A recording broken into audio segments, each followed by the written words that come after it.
একটি মডেল এবং আমাদের মডেলটির নাম হলো রোলিং ব্যানার। Rolling banner.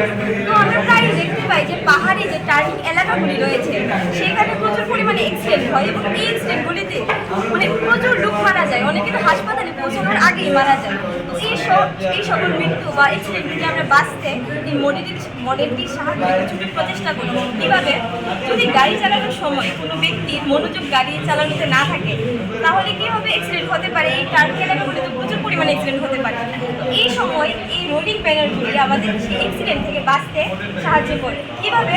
যখন গাড়িটা আসবে, এসে যখন একটা রোলিং ব্যানারে ঘটা পাবে তখন ব্যানারটা ঘুরে গাড়িটা সামনের ব্যানারে এগিয়ে যাবে। এইভাবে গাড়িটা চলতে থাকবে। আর সেই সময় মানে যে সময়ের মধ্যে গাড়িটা একটা ব্যানারে চলবে সেই সময় গাড়িকে কন্ট্রোল করার দরকার নেই, গাড়ি অটোমেটিকলি সামনে এগিয়ে যাবে। আর সেই সময়ের মধ্যে যদি সেই ড্রাইভার দ্বাদশ শ্রেণী বিদ্যালয়ে একদিনের বিজ্ঞান মেলা আয়োজন করা হয়েছে।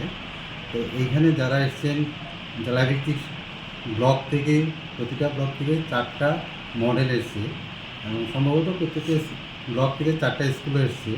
তো এইখানে টোটাল এমসি 2টা আর ব্লক আছে কয় ডিস্ট্রিক্টের 6টা, টোটাল 8টা। তো এখানে 32টা মডেল আসার কথা, এর মধ্যে 31টা মডেল অলরেডি এসে রেজিস্ট্রেশন করেছে তারা। তো এইটা আজকে আমাদের 10টা থেকে রেজিস্ট্রেশন শুরু হয়েছে।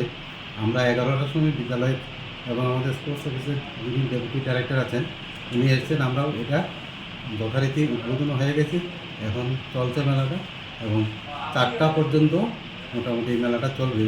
তো এইটা আমাদের একটা ভালো সাইড হচ্ছে, স্বাভাবিক যে বিজ্ঞান মেলা তার থেকে একটু ভিন্ন প্রকৃতির। এই জন্যই বলছি যে যুব উৎসবের পাশাপাশি বিজ্ঞান মেলা এটা একটা ভালো উদ্যোগ।